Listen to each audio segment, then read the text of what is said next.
Ladies and gentlemen, welcome to another episode of Tilted Talk.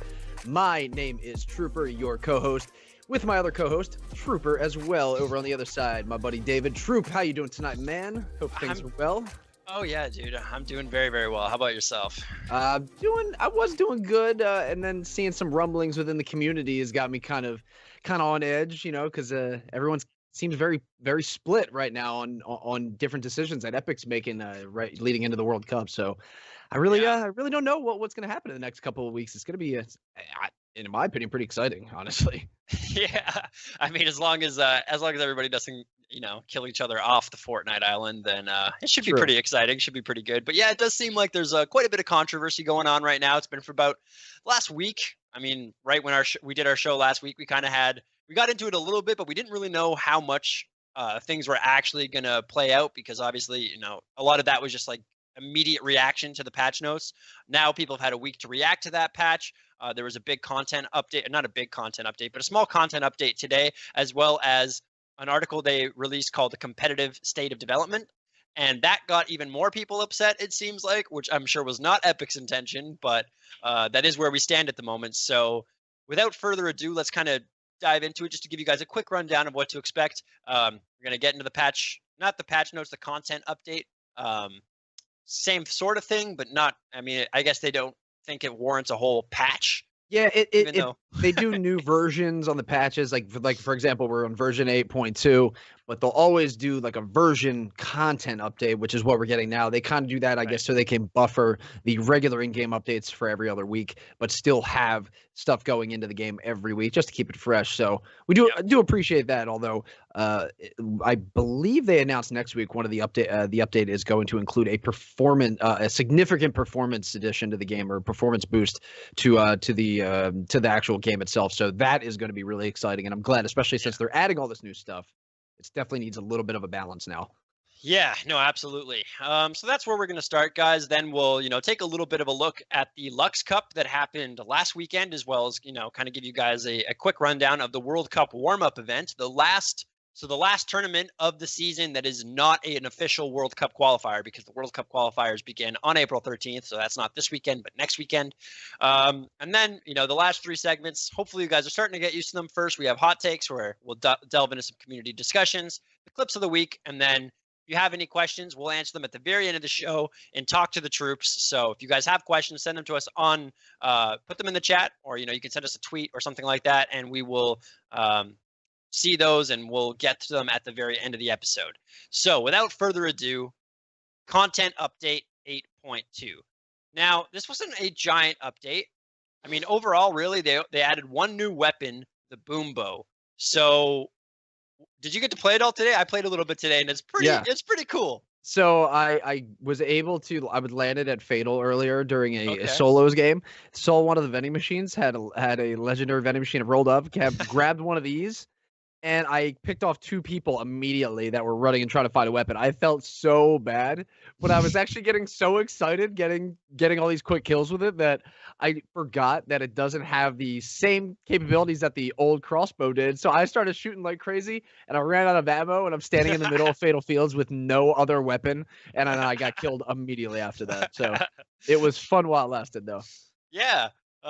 So yeah, like you mentioned, it doesn't actually have the unlimited like arrows like the other ones did, where it was like a unique type of ammo, and they just said make it unlimited, so that we don't have to look for a different type of ammo. This one actually uses shotgun shells, so very, very interesting.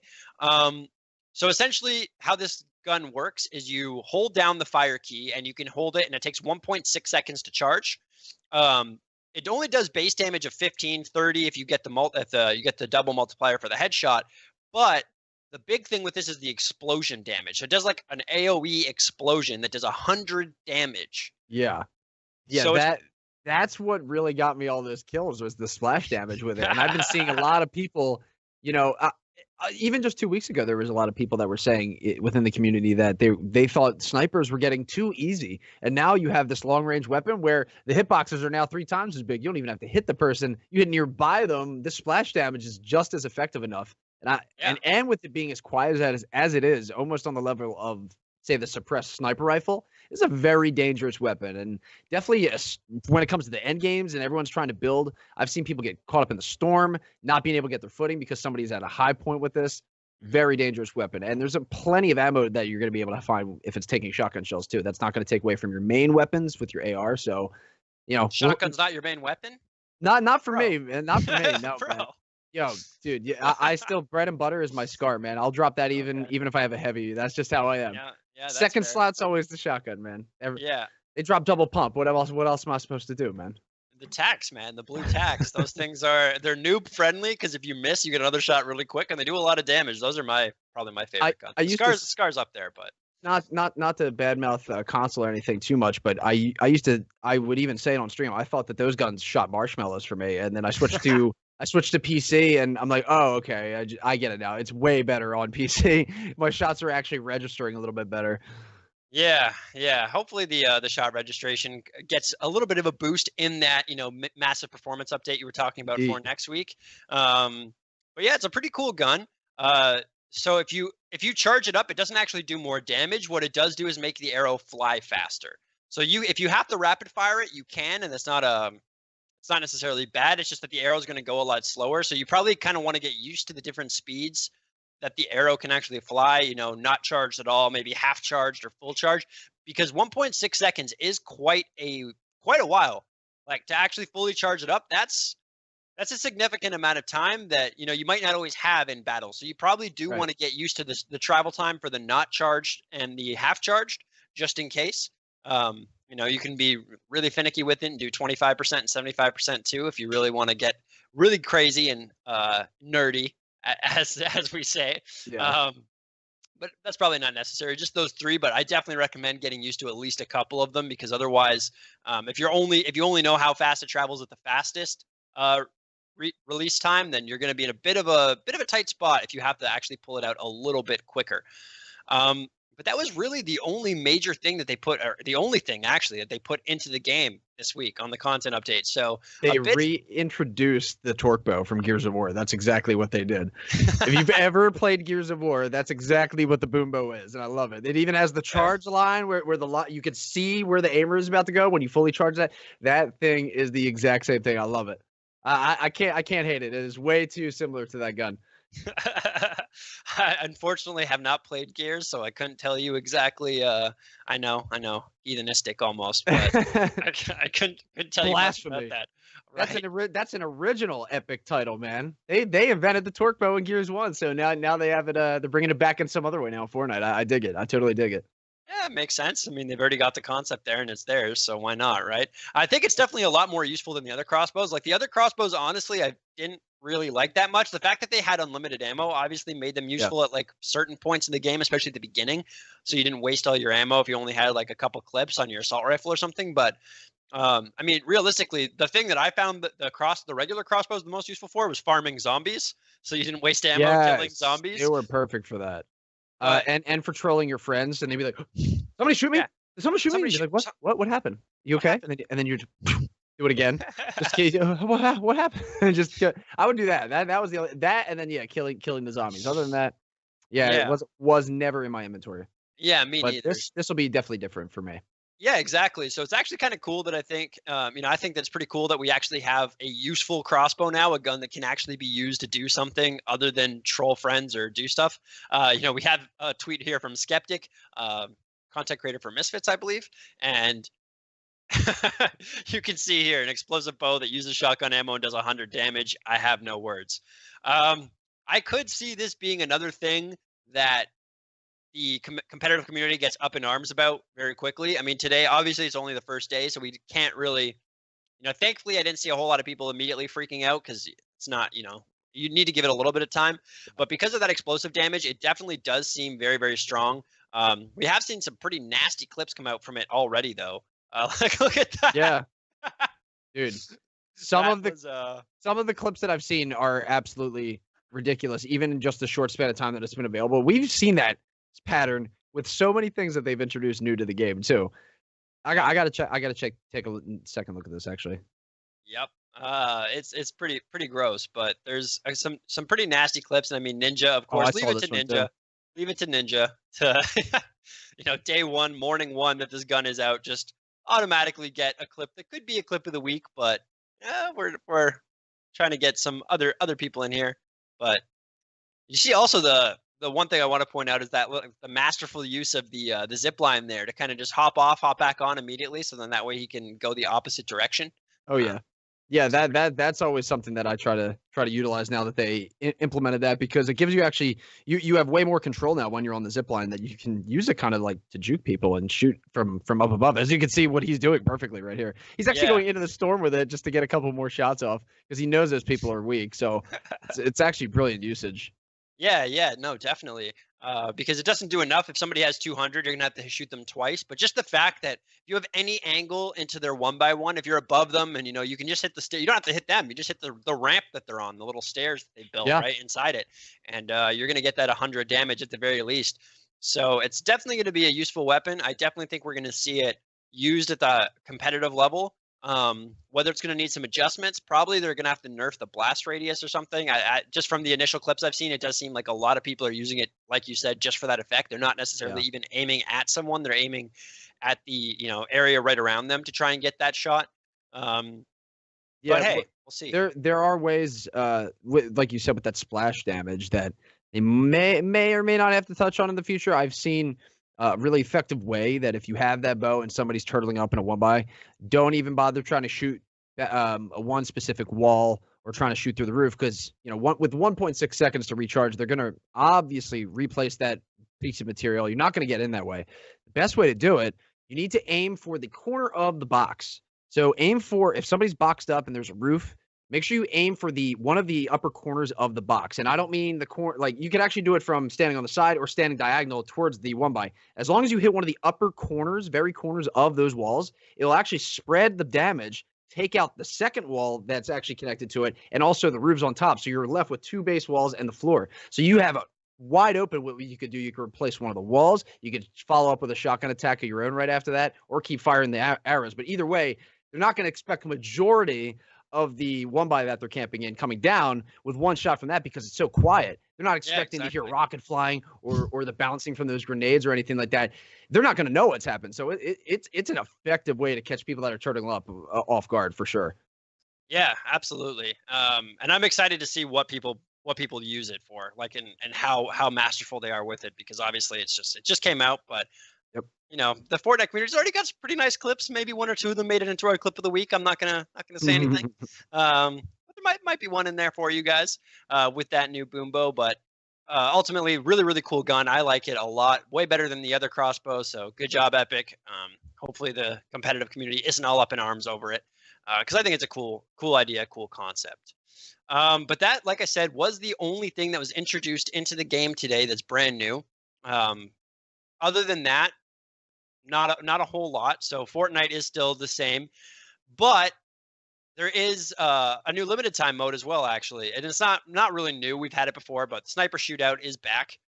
So if you guys like snipers, or you're not good with your sniper and you want to get better, hey, now you've got a new mode to practice in. All snipers all the time, right? Also, if you need any of those daily challenges or weekly challenges that involve using a sniper rifle or a scope gun, might be worth your time.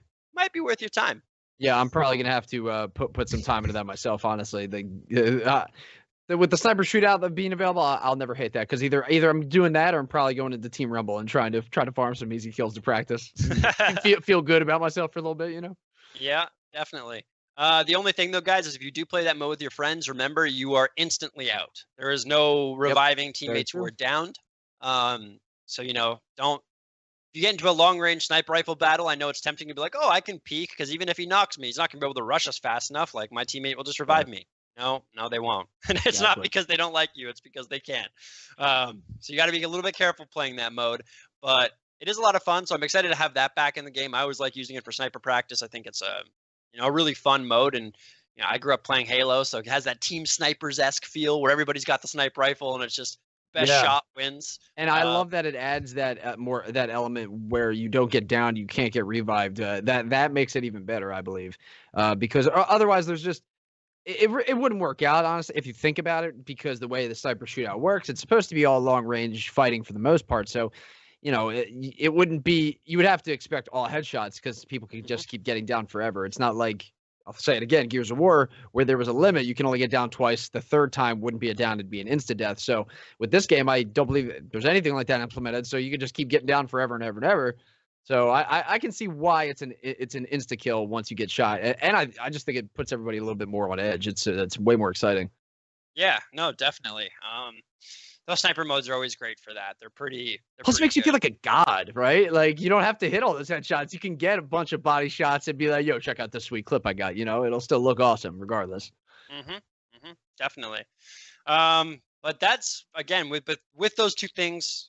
That's it. That was the content update this week. They made some, little fixes to things. So, for example, the spectator numbers. I know that was something that was pissing a lot of people off because they thought they had 12 people watching them after Everyone they killed thought 11. They were so popular all of a sudden. Yeah, and it's like, not quite. And probably a good thing for some people, especially if you don't stream and stuff. That might feel like a lot of pressure.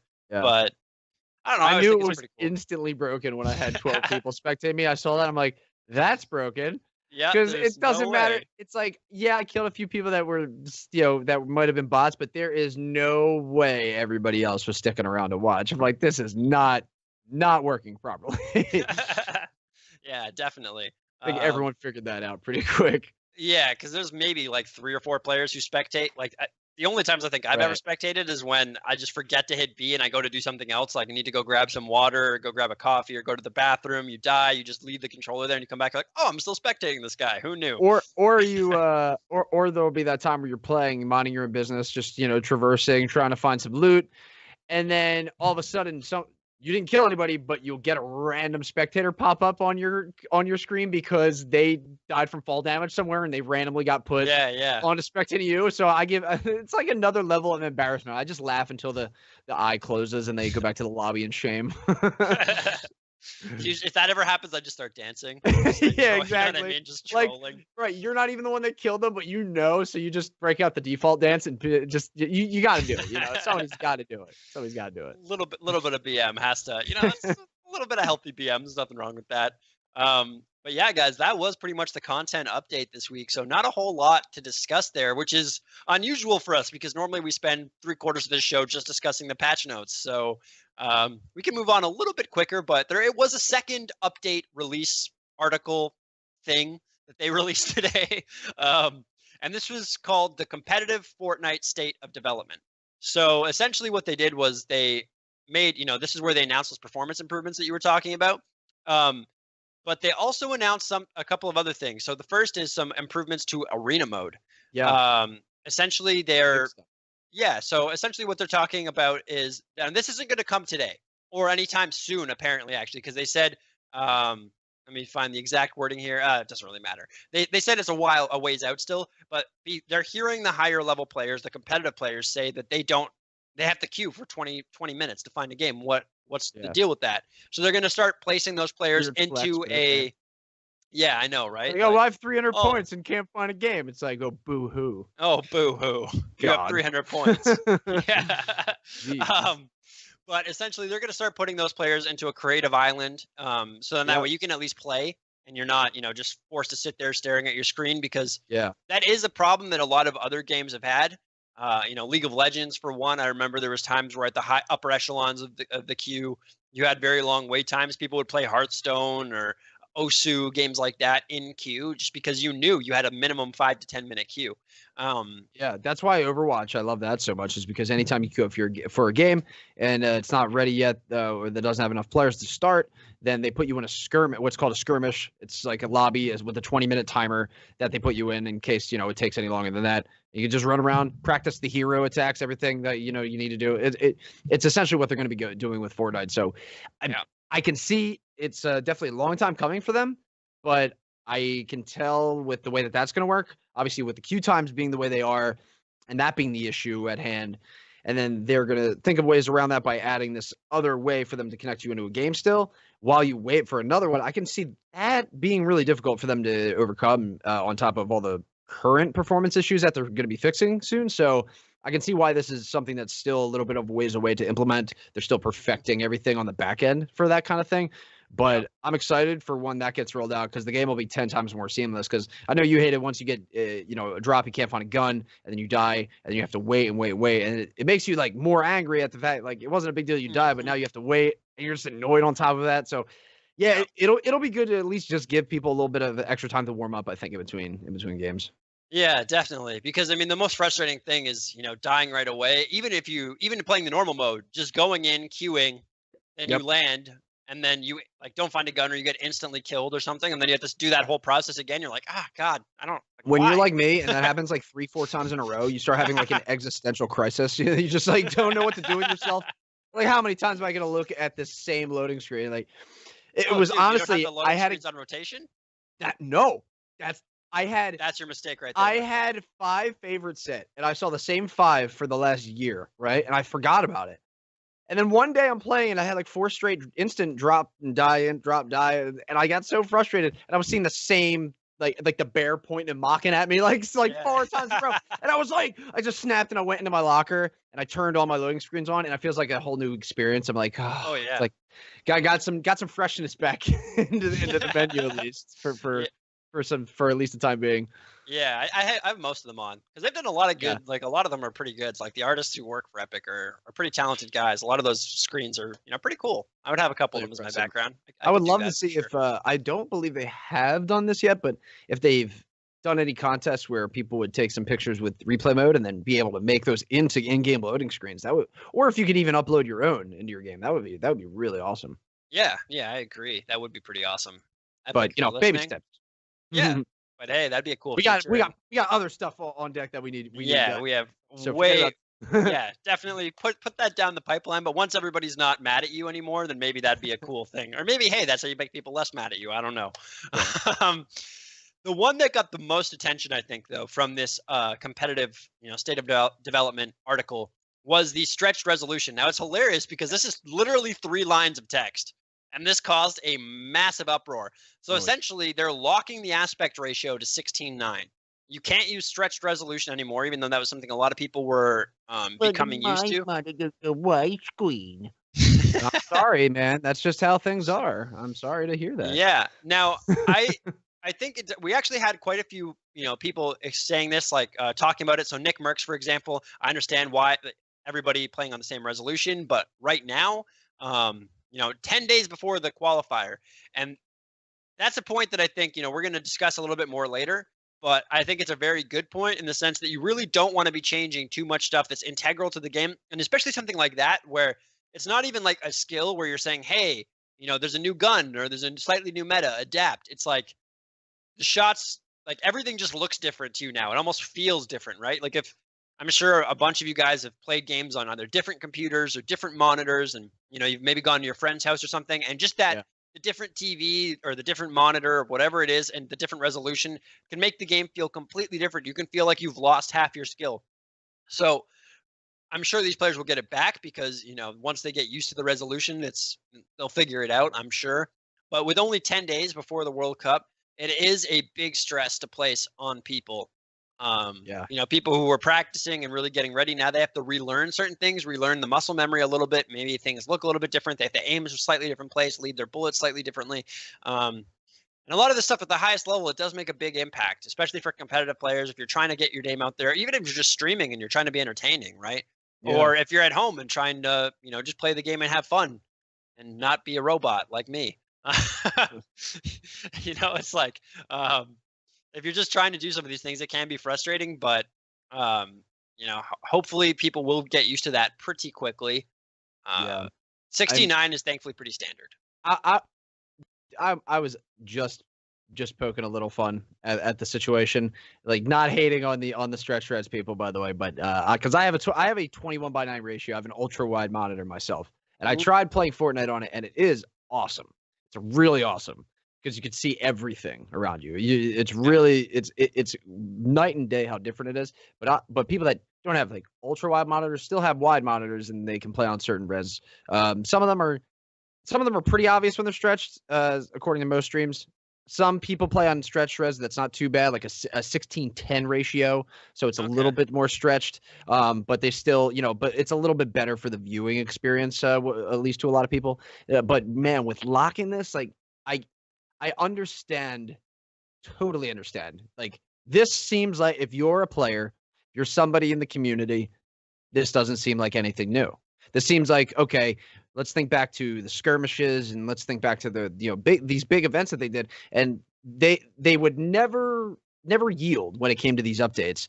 They would add things into the game right before big tournaments, and you'd have to adapt. You'd have to just learn to try and be as effective as possible with these new changes in such a short span of time. Now, with, like you said, 10 days before the qualifiers for the Fortnite World Cup, the biggest event for Fortnite's esports scene, the one that's been all these events have essentially been leading up to. And now we have something that comes to the native resolution of the play style of these players, something that comes down to the hardware and the overall performance of these players that has to be now changed, an integral part of everyone's gameplay. A lot of people that really got used to that stretch res that really have been playing on it nonstop at the risk of losing a lot of viewers too, because they wanted to be the best possible player they could be by utilizing all of the tools necessary at their disposal. You can't blame those people for doing that. But now, I mean, I can see why everyone's up in arms with this whole resolution issue, but you have to look at it with, like, from another side of things, got to play devil's advocate just in a way where, I mean, I'm not expecting you to be like, oh, why didn't you just see in the future? Why didn't you have more hindsight? Nothing like that. None of us could assume they were going to do this. But my thought is it makes sense. And if you're in Epic shoes, better late than never, because in their eyes, they want to make sure if they're trying to make this as accessible for everybody, and they're obviously trying not to keep the casuals and the competitive too far apart because they wanted to appeal to everybody as much as possible, make it accessible. Yep. I can see why they did that, because console players aren't going to – it doesn't matter how good of a controller player you are. Like, I play controller on Fortnite exclusively, and I find myself pretty okay, but there are some god controller players out there. And even them, if they're just playing on console on a regular TV with not a special kind of monitor, they don't stand a chance against people that have a stretch res, because they're just straight up going to see more of the map, see more of the game than their opponent. And they're going to be able to just have a high advantage. So better late than never to try and get everybody on an even playing field. But man, it is never I've never seen good feedback from players or spectators when it comes to not just Fortnite, but any esport when they change something or force some sort of peripheral for tournament setups and everything, basically where you can't play the same way that you've been practicing. It almost makes it seem like, pointless leading up to it. And I could see why a lot of players are really frustrated for that. Yeah, no, definitely. I mean, I used to be a competitor myself. I 100% can understand that frustration. But to kind of add to your point, I think better now than they do this, at the World Cup itself, when they go, hey guys, by the way, we've locked all the resolutions at the World Cup. You're all using this monitor on 16:9 resolution. Somebody who's maybe played through all the qualifiers with that stretched resolution, that might be a really big impact for them, right? Plus, they're going to have these people on LAN for the actual competition. So if this is on their production and they're going to be streaming it, yeah, it's going to be native resolution. They're not going to be swapping between screens and having one super stretched, one back, and one foot. They're going to make sure that it's as concise as possible. Yeah, exactly. So, definitely I understand why players are upset, but I think you're right. Better late than never. And it does seem like a good idea overall to standardize things, because ultimately for a game to be competitive, I mean, I understand why the competitive players are upset right now because they've been practicing with it. But ultimately, for a game to be truly competitive, you can't have people having an inherent advantage because they have a fancier monitor or the right type of monitor, right? Yeah. That just doesn't bring out the best players. What you want is for everybody to be on the same surface, have the same stuff, and be like, okay, who's actually the best at this game given these parameters? So I think ultimately it's a step in the right direction. Timing was unfortunate. I think if they had done this on patch 8.0 or 8.1, there'd be a lot less hoopla around it. Excuse me. But like you said, better late than never. The one thing they announced, I think, here that was actually really good, though, was the server replays.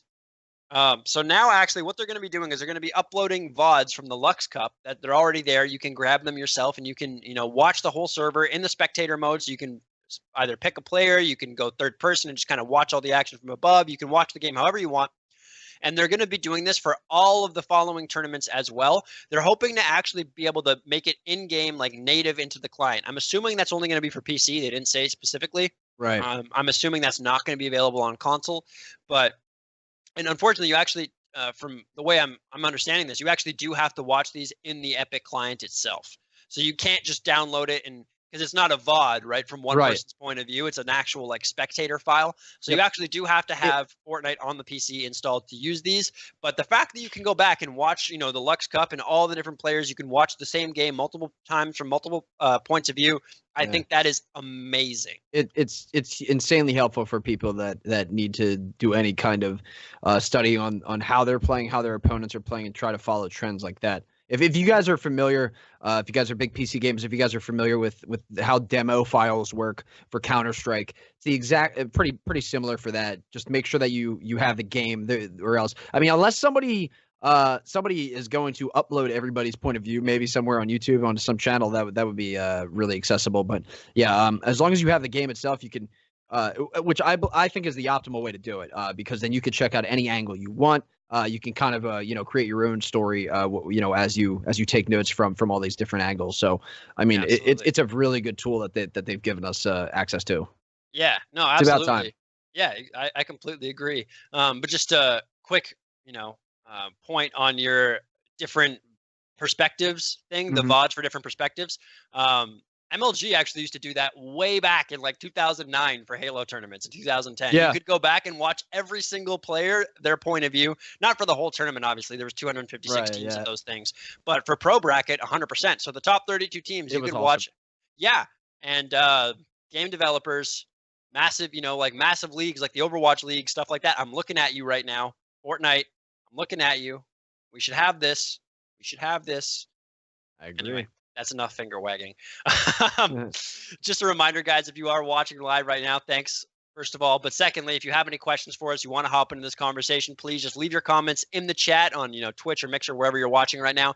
And we will actually, respond to them at the end of the show here. We will take some of the best comments and answer the questions or whatever you guys have got. So, don't be shy. Reach out. We don't bite. I promise. But speaking about the replays and the Luxe Cup, oh, excuse me, I'm losing my voice. And the Luxe Cup, replays that are now available. We also should talk about the results because those are available. So we've actually got the standings for all of the different regions here. So we can show you guys who won in what region, who came where. One thing that's interesting actually is that, some of the bigger names didn't necessarily do as well as you'd think. Like I think Tfue came like top 32 in his region. Yeah. Which was, it goes to show you guys, some of these guys who are, the most popular streamers, they're good. Don't get me wrong. They're very good. But there's a lot of people are sleeping on still that are fantastic players and could show up when it counts. And there's a lot more people to still be discovered and, potentially make a name in Fortnite. And I think these cups are such a great place for that. Because if you do place really well, then, you can easily use that to kind of start your stream and start your personal brand, right? So let's take a look at EU first. So obviously we have Osmo and Milan coming here in first place. Mongral and Mitro came second. Yeah, that duo is dangerous, man. I'm telling you, that combo right there.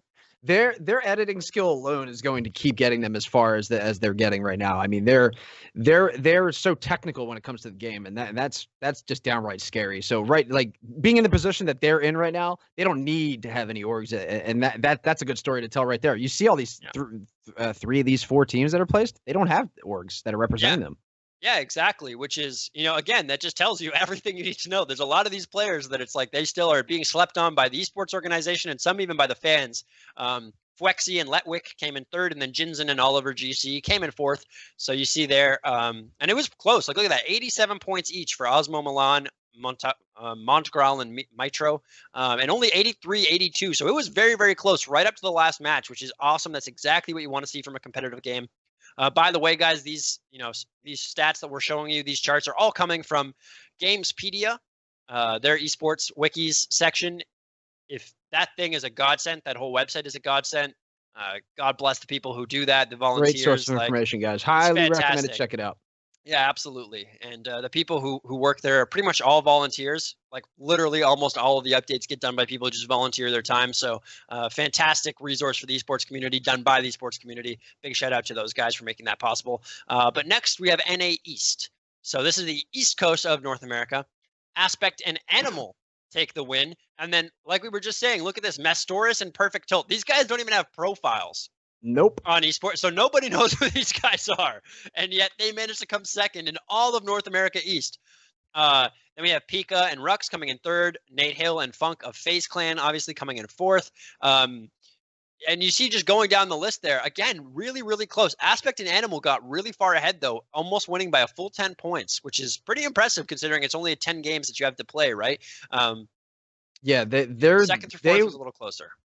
The way that they played compared to everybody else, taking so much more of that pot, so to speak, in terms of points. When they come down to everybody else that were ranking up, you do have that such a big drop off, and it shows you that that's a scary set of individuals to look at when you're looking at just this region. That's why I love that they split these up by region. It does kind of make things a little bit easier in terms of hashing out who is the best of the best, since everybody's going to be on like their best kind of playing field for them.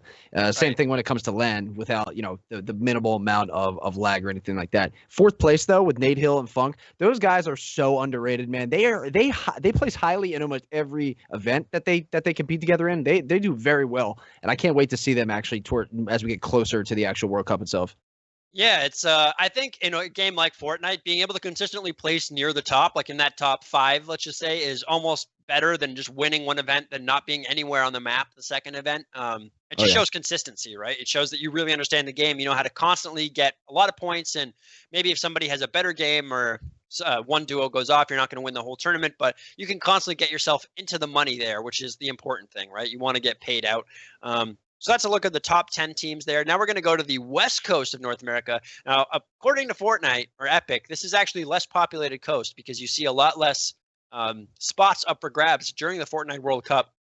Excuse me, from this spot. And again, look at this: Cadet and Symmetrical coming in second, who don't have profiles. So 99 points for Psalm and Scented, who take the win, obviously. And again, look at how close it was from 4th all the way down to 11th. Yeah, that's 5 points. 5-point difference. It got so close towards the end. I mean, it showed like coming to the West, that's going to be probably the most competitive region, I think, across all of them, because you have a lot of people that always seek out the West Coast servers or trying to move out west closer to developer where the game's developed, so there can be closer to the actual servers. There are so many things that people try to do. I would assume that this is where you're going to see a lot more of people trying to compete, getting it so much closer. Yeah, no, absolutely. I completely agree. And especially because, well, like I'm from the East Coast, and let's just say that I like being on the West Coast more. The weather's nicer. A lot nicer. So yeah, I mean, I don't blame people at all for going out there, but there's only going to be one spot a week up for grabs. Like you have to win the West Coast, at least in duos, to get a spot at the World Cup. So better bring your A game, folks. This isn't horseshoes or hand grenades. No trophies for second place.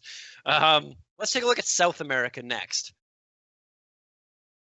So a lot more, known players here, a lot more of the blue profiles that tell you these people have, excuse me, my voice is just completely dying on me today. That tell you that these players have placed before in big tournaments and they've actually developed a name for themselves. But again, we have, 2 people who have no profiles in third place, GK, Nask, and Rafa. So again, showing you in every region, there's people. Look at the number 1 though here in South America, the points that they were able to accumulate. I would love to see these guys, Dracones and Blackouts, play on LAN. That would be exciting. They play, it looks like, for W7M Gaming. So it also goes to show you, like, oh man, I'm not signed to FaZe, I'm not signed to this. You know what you should do? If you guys are so worried about that, yeah, get on a brand or build your brand, get on an org if you really want to, and then be able to slay out like that, show out like that. You guys are going to really, really have some mutual benefits coming for you if you're able to do that and build up an organization as much as building yourself up in the process. Yeah, definitely, because then you can make yourself a part of the organization. I mean, it's not necessary, but if you actually really help an organization develop, I mean, that's how people think proactively, boys. Yeah, yeah. You need, and I mean, you need to think about past, your playing time in Fortnite too, right? Especially if you're a competitive player, you need to think about how can you make, if you really love esports and you love video games, how can you stay around it for your whole life while helping build an organization to become another FaZe Clan or a TSM or a Yeah. CLG, like some team that's a massive organization. That's a pretty good way to do it. You'll be around for a long, long time, and your job will make no sense to people outside of the industry, which is the best part. Trust me. Yeah. Watching people, looking at people's faces when they ask you what you do, and you tell them, "Oh, I work in competitive video games." Like, wait, what? That's what? It's always a conversation following that. Yeah, great way to meet people. You'll have a lot of interesting conversations that way. But that is South America. So definitely, I agree. Interested in seeing Dracon and Blackout. They both have the Z at the end of their name. In the World Cup in the upcoming tournaments, because they definitely look like they're right now some of the prime candidates to make it out of South America. But look how Next week, competitive the Asian region is. This is insane. This is Asia is next. this is ridiculous because I actually went over the points that they have, and I mean that top four is nutty, absolutely nuts. Wow. Okay. That is again, we're seeing, so interesting that we didn't actually see any totals that high out of anywhere near that high, really, out of North America, anywhere, or Europe. Right. It seems like South America and Asia had players that reached way higher point totals. Now, I wonder what causes that. Maybe they were just maybe there's a bigger discrepancy in skill between the absolute top players and like some of the players who aren't on this top 10 list. Or maybe these guys are just ridiculously good. But XXM and X Mende definitely going to be players to watch out for. You have Sino and Hood in second place, Quicks and Medusa from SKT1 in third, Bell and Scarlet. That's definitely not StarCraft Scarlet. I don't think. I would be very surprised if it was, but um, so again, but even on this list, look how many red names, guys. There's just so many people who don't have a name yet, and they're building it through these tournaments that have the ability to make a little bit of money. Only the top 8 in Asia got paid, obviously, top 8 duos. But hey, making $100 for playing Fortnite for a couple days when you were probably going to spend your weekend playing Fortnite anyway, pretty good, pretty good. And also a bad thing about about some of these players not having profiles. I just tried to Google really quick Scarlet Fortnite, and I'm only getting results for the Scarlet Defender skin. So I can't find any. Can't help with you that information there. Sorry, man. Yeah. It's I give you plenty of info about this skin, though. Need it. Yeah, I mean, obviously these players will start building their names and their reputations over time, but also it takes more than one tournament, right, to get yourself a profile and a name, because obviously there is some RNG in a game like this. In a game like Fortnite, if you find a really good gun right away, like you find a purple or a gold scar right where you land, then obviously that's going to help you a lot. But that is the point of making everybody play 10 games. It should even out more or less, but everybody who's done any sort of statistics or probability knows that's not necessarily how things work. Sometimes you can have the best luck in the world for like 7 games in a row, and then your luck goes to crap after that. So it's not necessarily like one game good, one game bad, one game good. Like it could, and if you catch that 10 good game streak while you're in a tournament, hey, it's a good start for you. But obviously, to place well in multiple tournaments, that's where you really see the consistency and the name built. But I'm hoping we'll see some of these players up here again. I'm definitely committing a bunch of these names to memory and hoping that we get to see more of them. And then last is Oceania, the last region we're going to talk about. So we have Gubos and Slaya, who won again with the 120 points, 121 points. So again, we're seeing a really high point totals from 4 of these teams. Twins Jesse and Jordan come in second for Renegades. What are the odds those guys are actually twins? I'm willing, if they're actually twins, I'm willing to bet they're going to do very, very well. There's a lot of twin duos that do incredibly well in esports. If they're really good twins, they won't even have to make call outs. They just know where things are. They're that intertwined with each other. But these guys are awesome, and they're definitely expected to place as high as they are now. Obviously, still trying to gun for that top spot behind Goobas and Slayer. But I mean, you could see how competitive these last 2 regions have been with these high point totals in the Final Fours. So I mean, it can also demonstrate that in these other regions outside of America, we may or may not have, depending on how these looks like these point totals come out, we may have elite players for the most part already figured out. or at least on that level of elite player, where they're going to be on that next level of 100 points or more in these tournaments. I mean, you got to think it's 10 games, it's a limited time. You're able to show out like that. That is damn impressive. So, I mean, you gotta believe though there are way more players in America that are also gunning. So the competitive nature just gets so interesting across when they switch it up based on region. It tells its own story really. Yeah, definitely. And I think it's really important to get some of the top players from other regions out and give them a chance to qualify and to do that sort of stuff. But it is a lot harder in some of these other regions as well because there's less spots, right? There's just less spots for your server. So you actually have to be the absolute best. You have to bring your absolute A game to win. And even then it might not be enough. Like you have to be the #1 team in the server, that's challenging. That's tricky. So kudos to all those guys. Kudos to all the winners from last week. That's massive. Another thing to note, actually, guys, is that it seems like going forward, you're going to have your account 2FA, two-factor authentication on your account. So you're going to have to give them either an email or a phone number for them to text and make sure that it's you. Ain't no problem though. You get a free emote, I think, when you do that. Yeah, so you do. Well So if you haven't done it yet.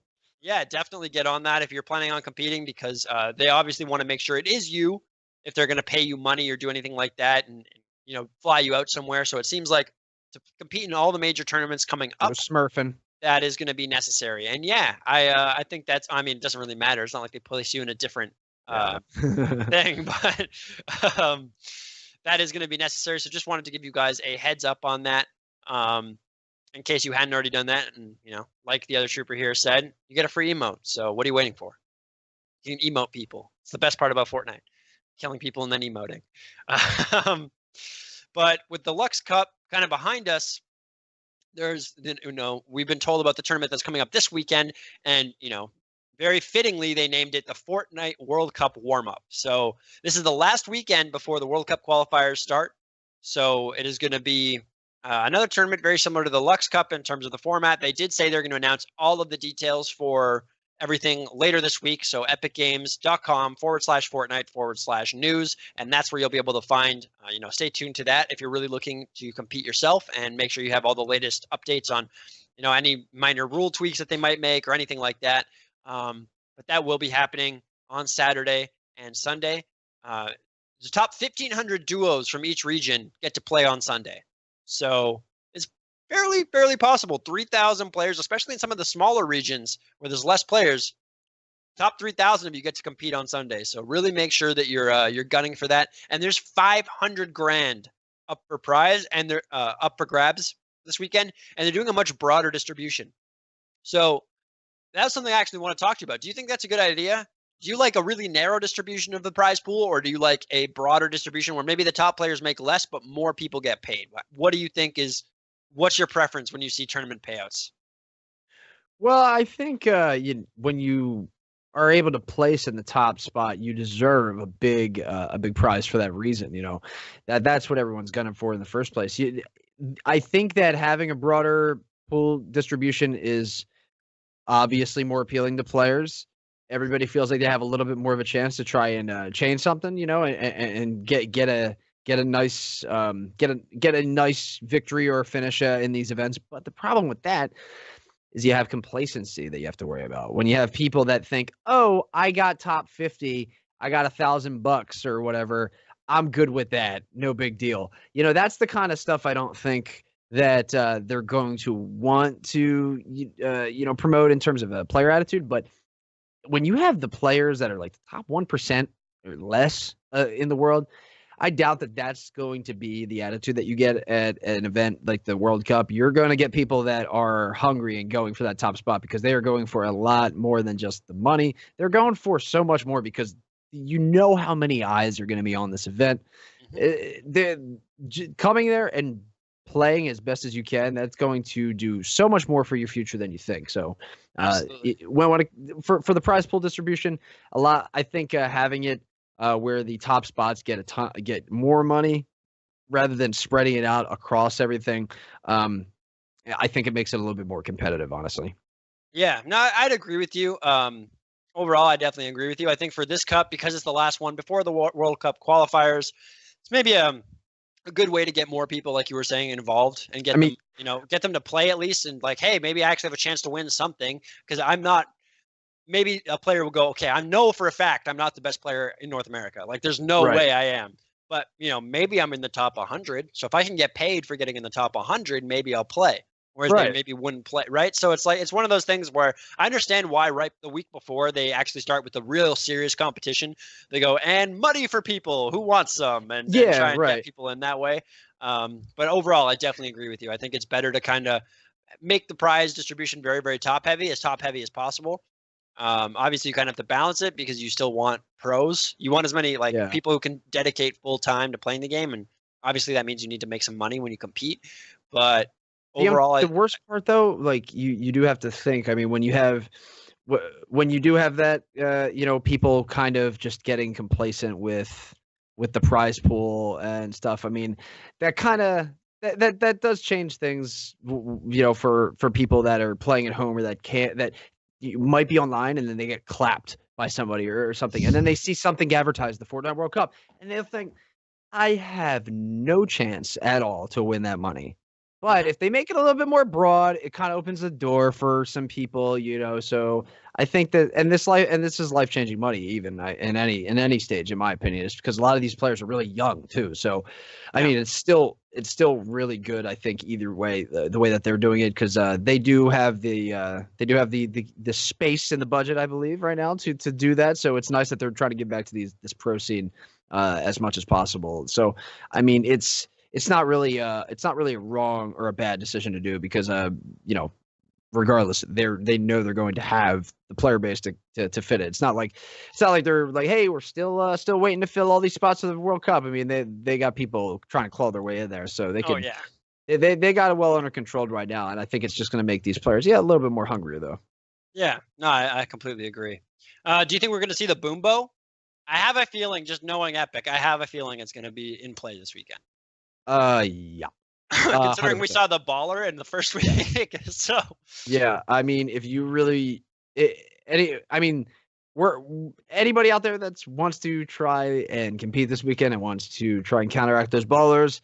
Late game, keep that crossbow on you, blow up those ballers. But late game, keep those boogie bombs on you. Those are a godsend. They knock people out of the ballers immediately.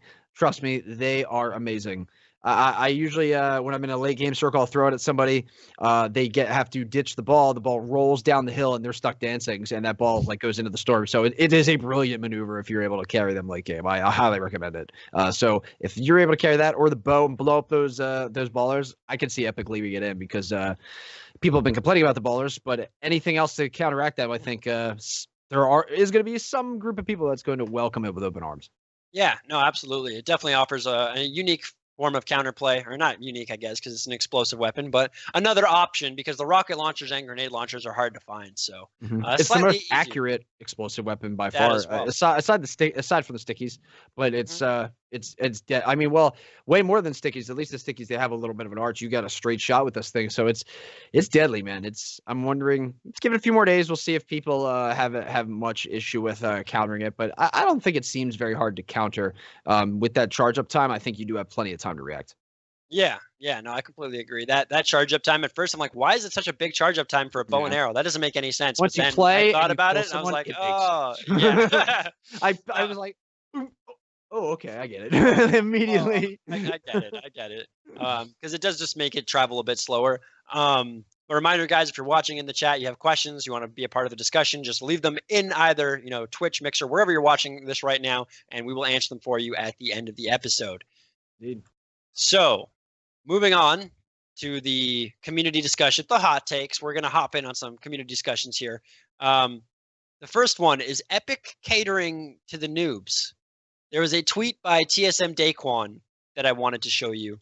So he said, one day game developers will realize that you can't protect noobs from getting bopped. You add ranked, people will smurf. You separate casual and ranked, people will just go bot farm in casuals. Hey man, I played casuals. I'm not a bot.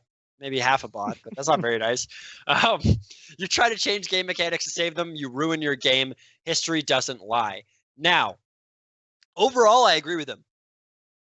I think, Fortnite's in a tricky spot because it's obviously a game that's massively popularized by casual players. But you do it's like I don't envy game developers' jobs. It's a very difficult balance, but I do think ultimately when you cater the game, when you remove competitive elements or tailor the alterations and the changes you make for the casuals rather than the competitive side, you do end up with an overall worse product to an extent. You can't make a game hyper competitive either because not everybody's interested in playing like Brood War, right? I mean, obviously that's one of the most competitive games ever, and it's not exactly the most popular game these days. Yeah. It did die out, but it was very popular for a long time. Um, but I think ultimately games, and I'd love to hear your thoughts on this. But for me, games are ultimately a place where you can go in and yeah, you're having fun and that's great. But you can also literally watch yourself improve at something. You can go, okay, I was really bad at this game, and now I'm a lot better. And I think, at least for me personally, there's nothing more frustrating than dying or losing to somebody who I know is significantly worse than me at the game. So if I were to play them 100 times, I would beat them 70. But the fact that they could beat me 30 is frustrating. I prefer games where it's like, if I'm better than you, I'm going to beat you 95 plus times. The Right. problem with that is that where do the bad players, like, how do bad players, um, how do they get better? How do they have fun? Because they obviously, people don't like getting destroyed every game. That's no fun for anybody. You want to actually watch yourself improve, and you can't do that if you're just dying immediately. Um, I think the streaming culture a little bit is kind of making things harder for game developers now because now people are looking for highlights, right? They're looking for YouTube videos. They're looking to entertain fans rather than just play. So it's not like, oh, I'm just playing this game. I only want to play the absolute best possible people, so I have the absolute best experience and practice and make myself as good as possible. There's players who think like that, obviously, but there's also players, even a lot of the players who think like that, when they turn on their stream, go, okay, but I want to play casuals. I want some casuals in my game so I can absolutely embarrass them. And then, that gets clipped out of my stream and it's a nice highlight and it gets me millions of views or whatever it is, right? So personally, I agree with them, but I think Fortnite is in a really tricky spot for this because I don't know where that line lies for Fortnite. What are your thoughts on this topic, I guess?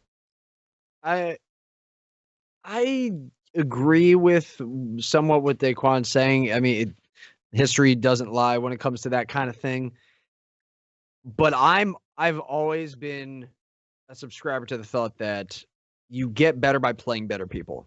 You Yep. get better by playing with people that are better than you. You don't get, playing with your friends or playing against your friends, and if you're all on equal skill level, you may see some improvement, but it's not going to be anything substantial, anything too noticeable. And then every time you play somebody slightly better than you, it's not going to be a fun experience. So I say put yourself through that ringer. You got to play. You just got to kind of deal with that to learn not only how to play better, but how to react better in situations, how to better your decision making overall in the game.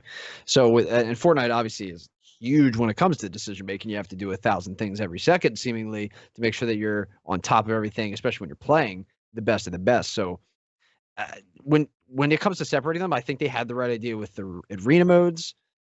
The siphoning though, I mean, I honestly, they said that it personally from their words, Epic's words, they said that it promoted unhealthy W king or unhealthy aggression, as they stated, which I mean, I always found it. I can see what they mean, but I always found out or figured that the siphoning or the getting the 50 HP, 50 health per kill helped worse players. It gave them a boost up because, people that I mean, how many times do you roll up to somebody after a fight, force your way into the box and kill them, and they have almost no health? They barely took any damage when you killed them, and there's players that would be able to counter you, hold you off, be able to maybe separate, create distance, buy themselves time, and then pop some heals, pop some minis.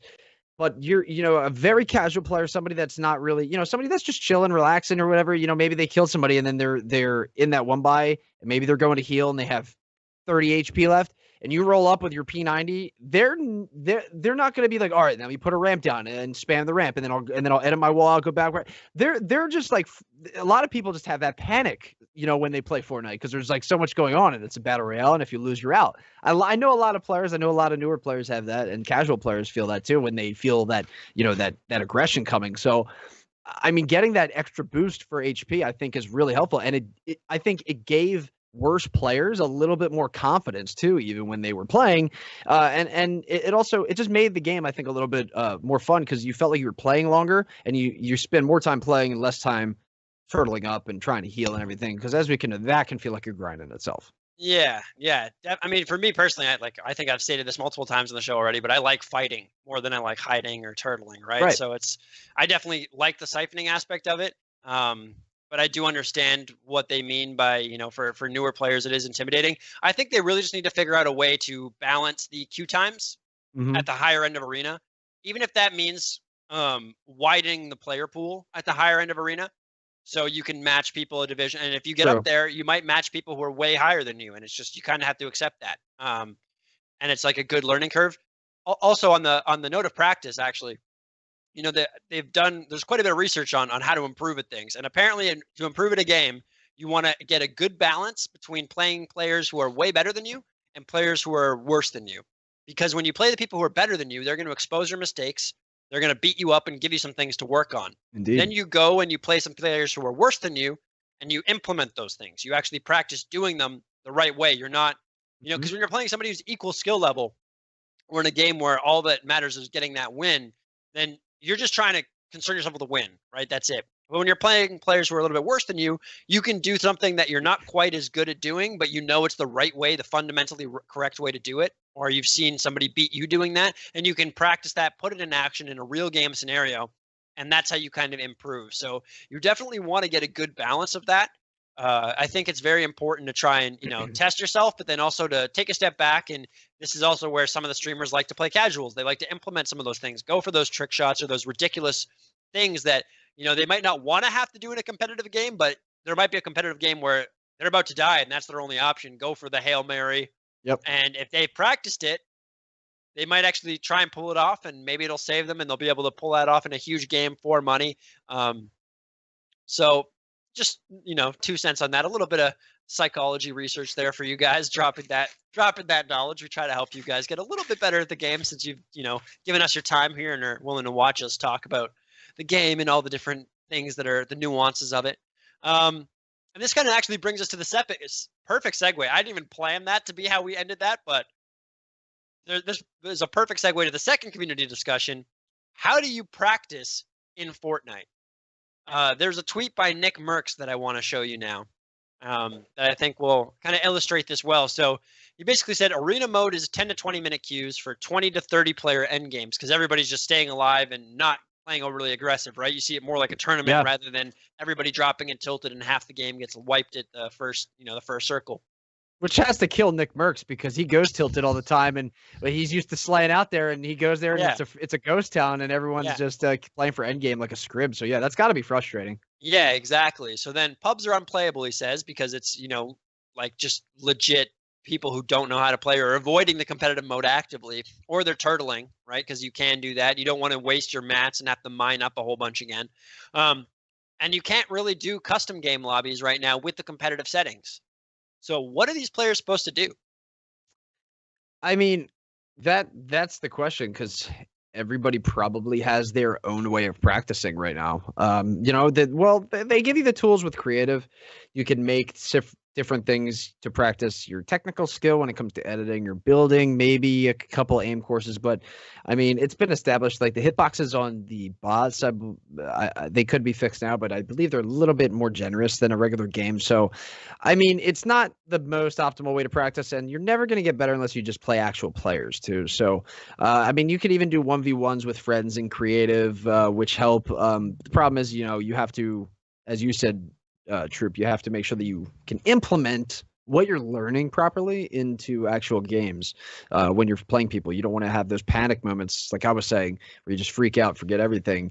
Try to stay more reserved, and it's hard to do that where there is a limited set of practice. And I mean, when I ended up getting pretty above average, in my opinion, at the game before Playground and Creative Mode were out. I got better by playing the game, just straight up.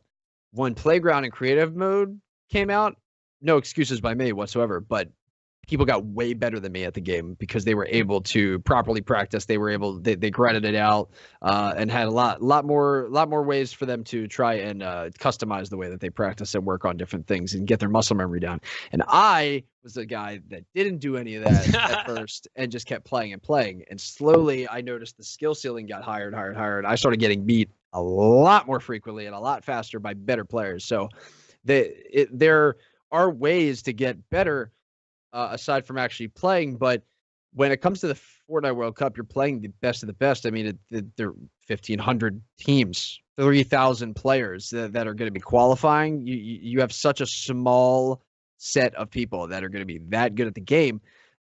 You really they're not going to need creative practice 1v to 1v1. They need as realistic as the scenarios can get. That's why you have so many scrim discords that are set up. Yep. And if you guys don't know, if you guys are familiar with them, it's a group, it's giant discords of people that will all try to queue up at the same time on the same server to try and emulate an end game scenario, because there are no custom games available yet. So they'll make sure that they don't kill anybody until, I believe, a certain circle, maybe the 5th or 6th, and then they just try to focus on end game and turtling up and working, as you see how a lot of the tournament games end. So, I mean, that's a pretty ridiculous way to try and practice, don't you think? It's putting the players into their own hands, and a lot of it's based on luck.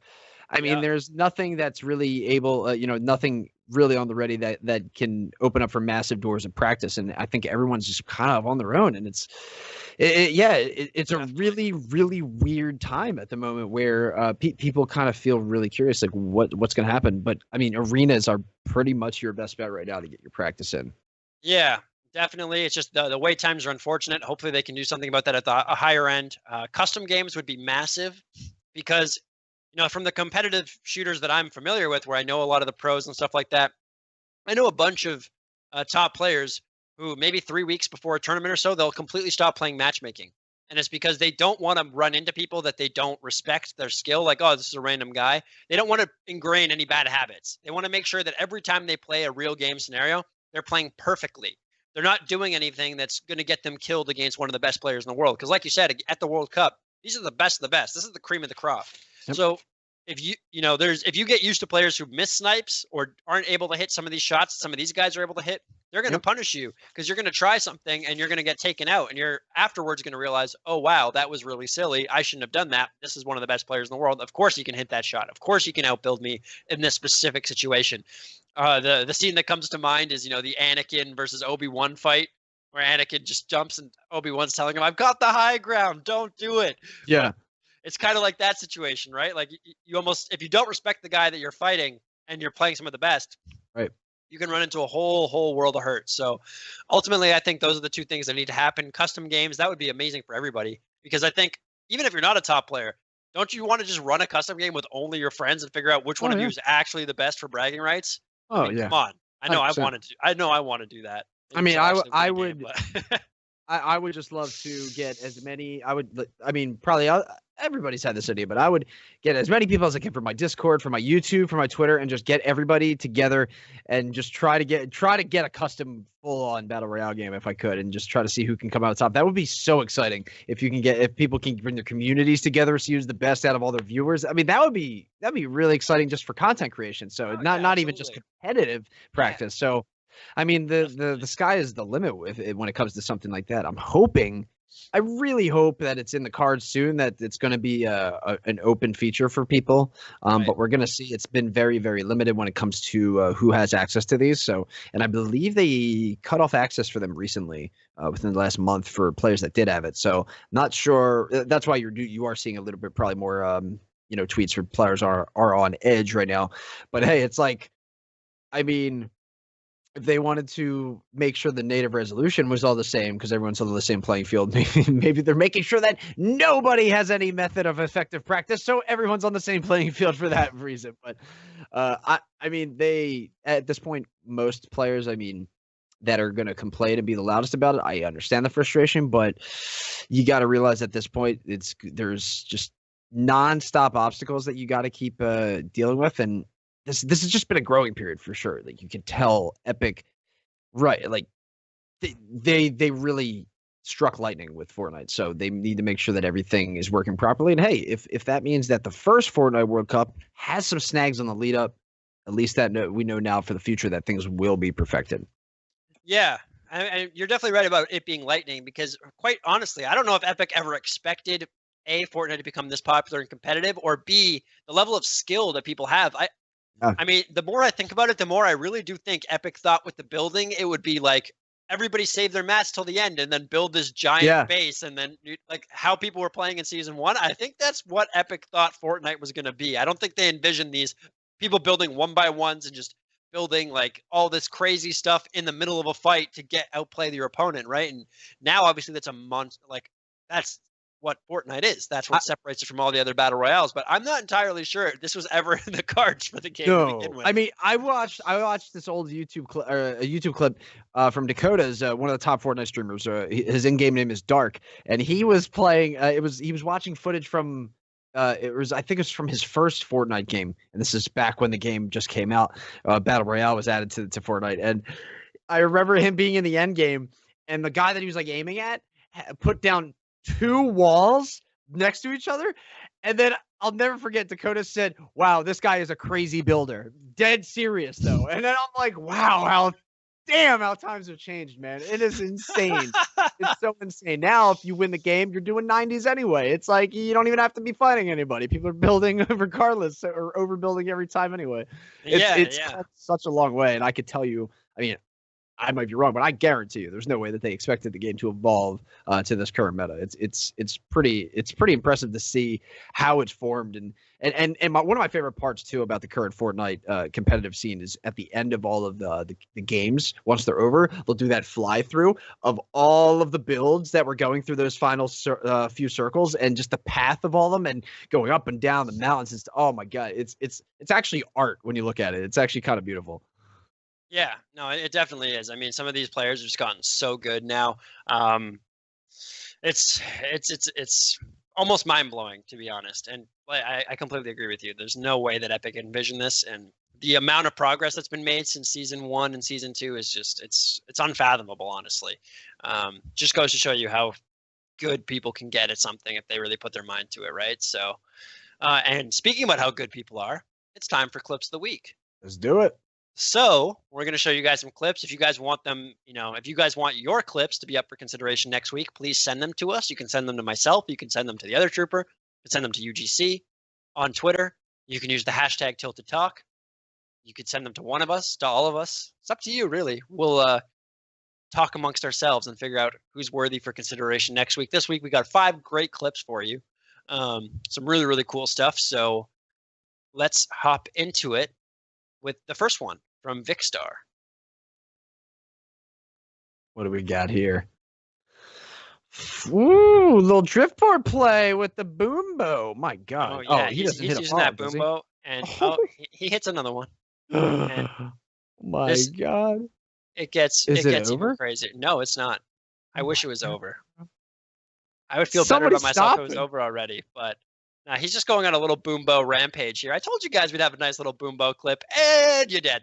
Oh my! I don't even see. I couldn't see what happened on that last one. Oh, I had to slow that down like 5 times to actually see that. It was, I don't know how he hit that. Like, I don't know what sort of reaction time this guy has, or if he knew the guy was there. He must have known where he was roughly already and just been waiting. But even then, like, I just don't understand how he hits this shot.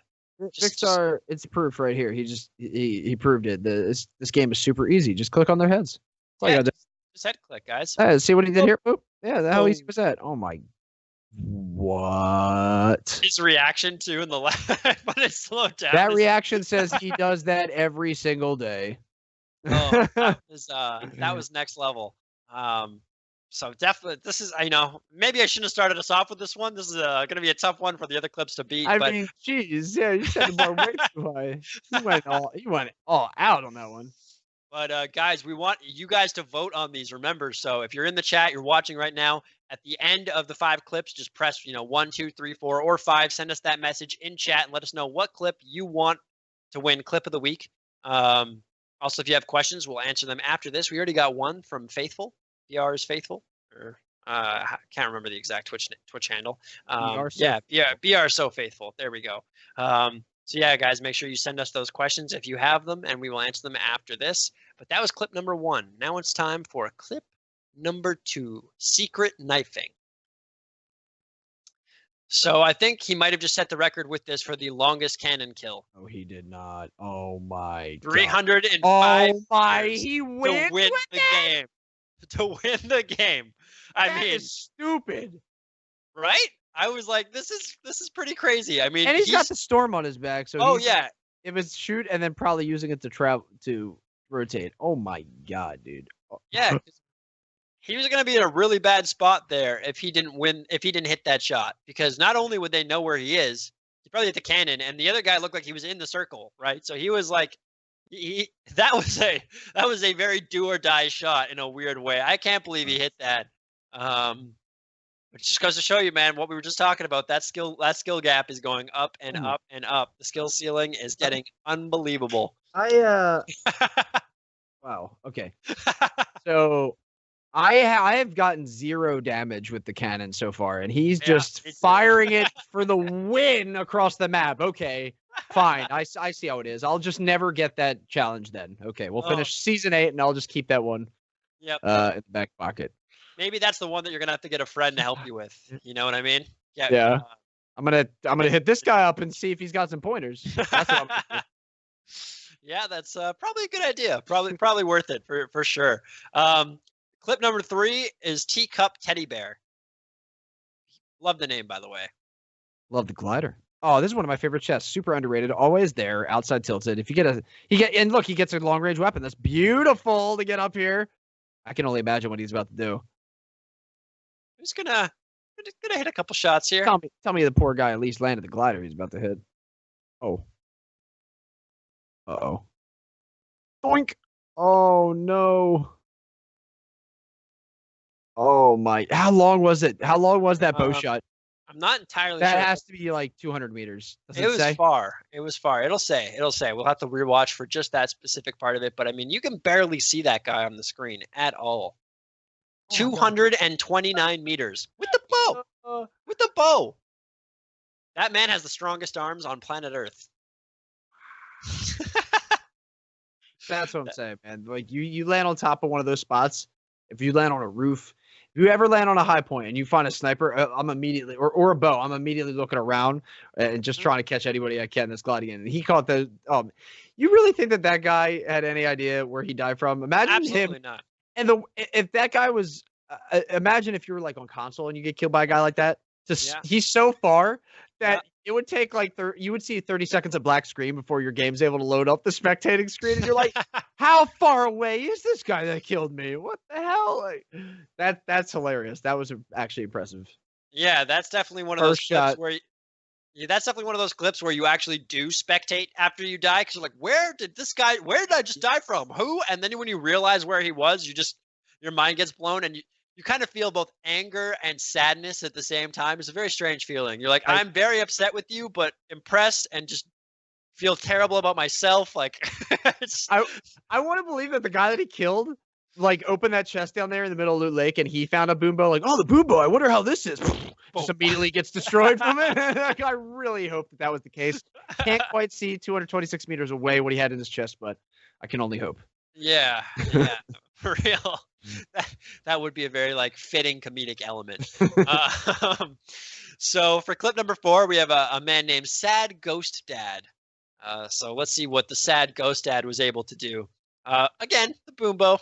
I always try to make the clips as relevant or recent to what we were talking about. Today we talked about the boom bow, so boom, double boom bow. His smile's getting bigger every shot that he connected with. Oh, and he missed the third one. I thought he might get the third one, but he does get a third one. And he just gets a different man. And man, this guy, this is not early in the game too. You can see he's kitted up, so he's just finding people up on this hill perfectly from tilted. This isn't even early game, so he is just mollywhopping people from up here. Oh yeah.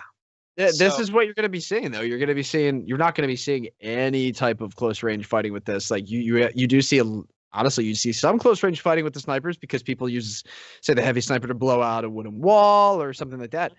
For this, you're not going to see any of that, especially with that splash damage. You're going to, and with the how silent it is, this is going to be super long range, super effective. Yeah, absolutely. This is going to be so annoying to deal with in squads, man, because there's going to be that player on the squad that's like your friend, but he's not that great, but you still play with him anyway. And then he's going to get hit with dude, some exploding thing hit me because he didn't read the patch notes. He has no idea it's even in the game. And then you're going to have to revive him. It's going to be a whole thing. I can see this being annoying for some people, but it looks pretty fun to me. I could also see a squad running around with 4 of them. And Oh, you yeah. time the God. shot so one guy blows up the wall and then the second guy shoots it like a quarter second later. So then that way, right when the walls get blown up, the second one goes into the 1x1 or into the base and blows everybody up. And I need to coordinate a team rumble where we all have boom-bows and we just fire them. It's like our arrows will blot out the sun, like in 300, and just come flying over Loot Lake. I need this to happen. This is why we need custom games. Yeah, that would be an amazing custom game or a great limited time mode. Epic, yes. You listening? Hope so. That's a fun suggestion for you. All right. Sad Ghost Dad, making people sad with the boom bow. That was clip number 4. Remember, guys, we want you to vote. So press 1, 2, 3, or 4, or 5 if you want Headband, the 5th clip of the week to win. So let's check out Headband's clip right here. This was pretty funny. I'm very well dressed, so he already has a great impression so far. So this is called Death from Above. Oh my God! How many of these does he have? Oh, he has all of them. This is how he wins the game. I'm not entirely sure how to feel about that. It's just, I mean, for one, you just made them smell before you killed them, so that's not very nice. But he just was like, I know they're hiding in this area, this general vicinity. I'm just tossing all of the stink. And again, all of the stink. every grenade, every grenade, in my opinion, is extremely underrated and extremely useful when it comes to the end games. Boogie bombs, you can see stinkers, how good these are in the end game. Impulses, the way that they work, especially against ballers. I mean, seriously, end game situations, pretty much all of the grenades have their place and they are highly effective. Look at floating John Wick right now, just doing work. I mean, that's why, like, when I find a stack of, I'll have like one left, right, from a fight. And I'll find something else and I'll ditch the one. I'll go like over to the next chest and find a new stack, and then I'll go back and get that one. So I'm like, I better stack these before it's too late. Yeah, no, absolutely. I do the same thing. And I'm just going to keep saying it. I feel like I've been saying it every week, but Epic, I want a grenade slot. Give me a grenade slot. I want a grenade slot. Man, I could just, I would pay to see those tweets. Yeah, there'd probably be a lot of people angry. Maybe people angry at me, but I don't care. I want the grenade slot. I don't want to have to choose between grenades and a not grenade. Like, sometimes you need healing. Sometimes you have really good guns. There's too many. Like, give me at least one grenade slot. One dedicated grenade slot, please. It would make me very happy. Either that or one dedicated healing slot. Yeah, one or the other. I'll settle for the healing slot, but I just need one of those two things where it's just specifically for that. I think that would really help the game out because you don't have a backpack. You can't upgrade your backpack and carry more items over the course of the game. So sometimes you're just frustrated, man. You just have too many good options. You don't know what to pick. And then after you die at the end of the game, you're like, oh my God, if only I had that other thing that I dropped, that would have been really great. So, sometimes maybe I'm just bad. I don't know. Anyway, guys, 1, 2, 3, 4, or 5. Let us see the numbers in the chat right now. Let us know what you guys liked the most, what clip you thought was the best. Obviously, I mean, all of them were so good. It's so hard to actually like pick a winner this week. It's tough, man. I'm trying to think. I've got to go with, all right. So that bow shot was nasty. The one that was 229 meters. I believe that was Teacup Teddy Bear. Now, for me personally though, secret knifing, man, that cannon shot for the win, bro. I mean, that's something I have never thought I'd ever see. That looked like it was just a totally random shot. I mean, I can't imagine being the guy that was on the receiving end of that either. So kudos, man, all around there. But that was legendary. I mean, Vicstar was amazing too. We set that bar so high. Mm-hmm. I mean, Vicstar with that insane boom bow on with the combination of that, and then on the driftboard too. Like you're all over the place on that thing for him to hit those shots were damn impressive. I mean, it's crazy, but what I'm seeing in chat is number 5. Everybody loved that stink death. Everybody was about the stinky death, apparently. That was like a smellier version of Farah from Overwatch, like justice reigns from above, but you're throwing stink grenades instead, so it doesn't have the same appeal. But that's John Wick for you. Yeah, I mean, hey, if we have a massive vote, I'd say it holds into the weight of the viewers right now, the people in chat. Yeah, no, we've been outvoted, my friend. I don't think at this point it's pretty much unanimous. I saw one vote for clip number 2, but all the other votes from both Twitch and Mixer say 5. Um, so okay, I guess number 5 it is. Yeah, The stink from the stinky death it's is the such a winner. troll clip too. Is another reason it has so much charm, Yeah. because these guys were just clueless, and you could see after throwing like 2 or 3 of them getting these kills, these guys had nothing left. Oh no. So congrats to Headband. We will be, notifying him that he was the clip of the week winner. And He's gonna be like, what? He's like, what?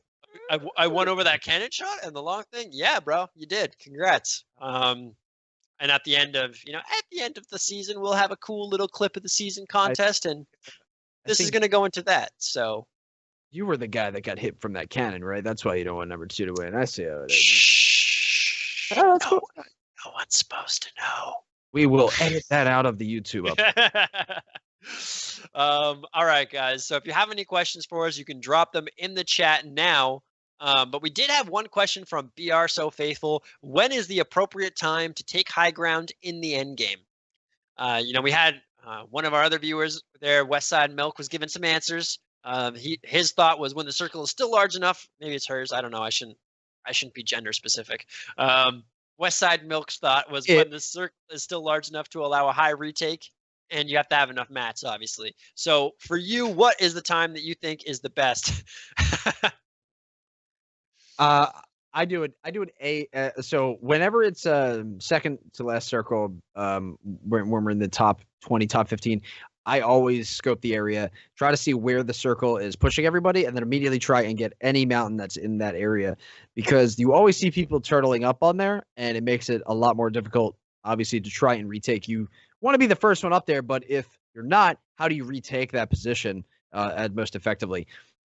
I try not to, depending on the situation. You always got to read the situation, but I try not to push people that are up too high, because it not only is a really vulnerable position that you're putting yourself in trying to retake, and they can shoot down on you, but it opens the door to third parties as well that are overlooking that same area and that are going to focus you rather than the guy that's in the top of the tower, because you're in a much weaker spot. So you really have to be mindful of that. I suggest always trying to play it into the storm if somebody has a massively aggressive or massively advantageous position on the map that's very high up in late game. Hopefully, I mean, you got to just hope that the circle pushes them out and try and get as good of a position as you can. A lot of tricks that I've used, if I had to end up trying to build myself a tower and turn it up in the end game and waiting for a circle to move, and somebody has a much higher point than me and I don't have the highest point, I tend to build additional walls, editing out the top 2 layers of squares on those walls, so you have a very small barrier, so to speak, or like a barricade or like a railing almost level. Very small wall. The lower level of it would be above you. That way I can still overlook the whole portion of the map, and my head isn't exposed to where I can get sniped from those high positions. So there's always a few tricks that you got to take in mind. But yeah, it's something I've literally just been doing recently, because I want to peek over people, and instead of editing the walls or seeing through the metal, I just do the half walls or the quarter or the third walls, and you're still able to see and get protected. So it does help in a lot of situations. Yeah, cool. That's definitely a tip for a lot of people to try out. I'm going to try it out because I never have done that. So, hey, learned something new today. But yeah, high ground is so advantageous in every single shooter. So you really do want to make sure, I mean, you want to be watching the map and the circle as much as possible, making sure that you know, like you said, where all those high ground points could be. And this is where playing the game a lot and actually knowing what mountains are higher than what's the best way to get there. Having knowledge of all that stuff is good, because if you see the circle closing, you can kind of predict maybe where it's going to close roughly on, and get yourself to those mountains as quickly as possible. Get yourself to that high ground as quickly as possible, because you don't obviously want to have to build a 1x1 or build 20 stories into the air. That's how you get shot down. That's how you fall to your death, my friends. And nobody wants to see that. Yep. Okay, And when so it's a late game circle, you're going to want to make sure that you stay as far ahead of it as you can. You don't want to be the one with the storm to your back running because it does move very quickly. And yeah, you don't ever want to, you don't have odds are you're not going to be worried if you're the one in the front of that circle moving with it. You're not going to have to worry too much about people shooting you in the back because people are behind you are going to be building trying to escape the circle themselves. So you definitely have to keep in mind. You don't want to rotate too late because with as strong as the ticks are in that late game, especially if you have to go up or down mountains and you have to build up, you can get caught really quickly and die into the storm. So got to be really careful and just try to stay ahead of that as much as possible. yeah, exactly. Because you don't want to have to force your rotation either, right? Getting your rotation forced on you when other players know when it's going to happen. Oh, that guy's there by the storm. He's going to have to move in 10 seconds once the storm comes and starts closing in, or he's dead. So as soon as players know that, they can predict that. And you really don't want that to be the case because that's how you end up dead. And nobody wants to end up dead. Not today. So, Wise words. yeah, generally better to avoid that if possible. Spaceman, it's 1.39 million kilometers. Come on, bro. Use Google. What's the diameter of the sun? Get out of here. Let's get out of here. I might have had to Google that, but I did the work for you, bro. I did the work for you. But I don't see any other questions in chat. Oh, actually, we just had one new one pop in. So let's just talk about this and then we'll close things up. How do you think this change to resolution will affect controller players? I think it's going to help a lot because you're stuck on native resolution. Do you mean specifically? Sorry, Westside. Specifically, do you mean console players or controller players? I'm assuming you do mean controller players, but I just because in my opinion, I feel like console players have more to gain. Not really gain, but they're the ones that they're trying to help out. I think with this scenario, if I'm not mistaken. Yeah, no, I'd like some clarification on that too. But as a console player, I think it's good because it kind of is forcing everybody to use the same native resolution. And he makes a good point. So he's saying he thinks it's easier for mouse players to maintain better awareness due to improved crosshair placement. And that's true. I mean, that is the benefit and the advantage of playing with a mouse, right? You have way more precision. You can make big sweeping motions with your arm to do really quick turnarounds and lookarounds. And then you can make smaller movements for much more minute aiming. And that's something that console players really don't have. Like we have a joystick and it's kind of stuck. Or controller players, sorry. So yeah, I think it's probably going to hurt controller players who play on PC. And if you play competitive, if you play that arena playlist, everybody from all consoles, all platforms is stuck in one playlist. So it's going to be tough for you out there for sure. But ultimately, I think it is a step in the right direction. Yeah. What are your thoughts? Yeah, because there does need to be some consistency with, I think the playing field. It is unfortunate, but how would these players feel if I do remember this happening before where players showed up to a major Fortnite event. I want to say it was the Summer Skirmish at PAX. And that was when players were complaining because they had to play on forced peripherals and forced resolution settings because obviously they're streaming it and that's how the setups are. Yep. Would players rather have that be a surprise in New York at the World Cup or now 10 days before the qualifiers for the World Cup? So, I feel like this is something maybe that they have been debating for a long time and push came to shove. And it was really like as late as they could possibly get to where they needed to make a decision. And I think they just pulled the trigger. And obviously they read the social media and they know the kind of feedback that they're getting, positive and negative. So I'm sure they know that this was going to be a hard pill to swallow for the player base. But I think we have played enough Fortnite to learn that regardless of what they've been doing, I mean, we can even say that a lot of the negativity has been as bad as it's ever been for some of these changes. But history has shown that as much as people get mad for certain things that are added to the game, people will eventually learn to play with these certain additions, or Epic will be able to fix things or balance things. Always eventually balance themselves out.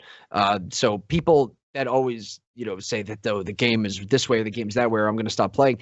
It feels as more real than ever for a lot of people, just because the stakes are getting so much higher, and everything's been coming to the Fortnite World Cup, and there are these drastic changes because they want to legitimize it as much as they can. So I can see why there is that little bit of difficulty in terms of trying to get everybody on that playing field. But for the controller players, yeah, I mean, I think you could maybe ask pretty much any controller player. They wouldn't. They would be down for things that would keep things on a level playing field and try to limit the advantages that certain PC or keyboard and mouse players get. But I mean, I could tell you that I pretty much no controller player would agree that they would want to see something forced or absolutely removed from players like that. I mean, yeah, it is a big advantage, but I never get too upset about it because, that's, why should you get punished for having a better setup technically? And some people even go out and buy monitor specifically to try and stretch threads. So I do feel bad for a lot of players that have to kind of deal with stuff like that, but it's just the way of the road. And the roadmap right now for competitive, there are a lot of speed bumps, but we're getting through them 1 week at a time. And I'm just really excited to see this performance update next week. Really looking forward to those patch notes. Yeah, me too. So hopefully, Milk, you can, I'm sure everybody's having a tough time adjusting right now. And I also completely agree with you. I wish there were separate edit sensitivities for controller and builds as well. Building and editing should be separate sensitivities. That's definitely true. So we hope you adjust. We hope you, get back used to it. And I'm sure if you're a top 200 player, you'll be able to get back up there. It'll take a little bit of time adjusting, but I assume you're not the only one having these issues. I know Nick Merckx is, that's why he was tweeting about it. He's freaking out. Yep.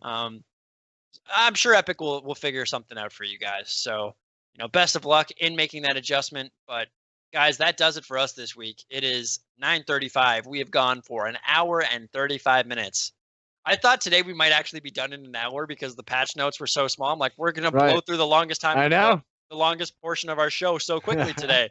And we still managed to go the full time. So thank you guys. If you've been around this entire episode, thank you so much for watching. We can't tell you how much we appreciate it. It means a lot to us. We will be back next week. Same time, same place. See you then.